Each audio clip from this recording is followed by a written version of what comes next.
Hello, this is a brief overview of the Family Education Rights and Privacy Act for the staff in the Perry-Lecompton District. We'll be discussing the Act, parent rights, what an educational record is, teacher responsibilities, and consent to release information. The Family Education Rights and Privacy Act, or Ferpa, protects the confidentiality of student education records. The Act was enacted in Congress in 1974.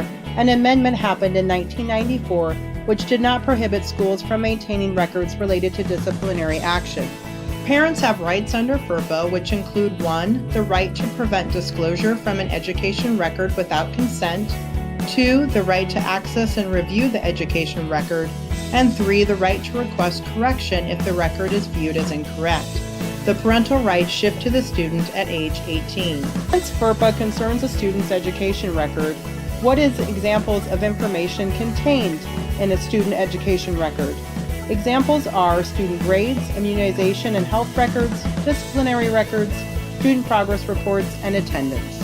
Is there any student data that is not part of an education record? Yes.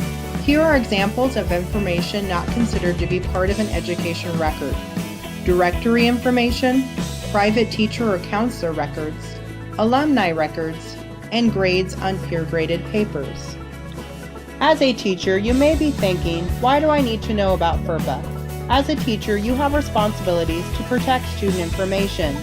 1. Teachers need to be careful of the technology used in their classrooms.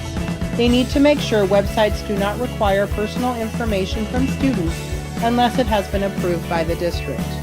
2. Keep student data secure.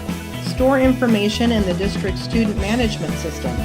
Don't email information to an unverified parent email address without checking first. 3.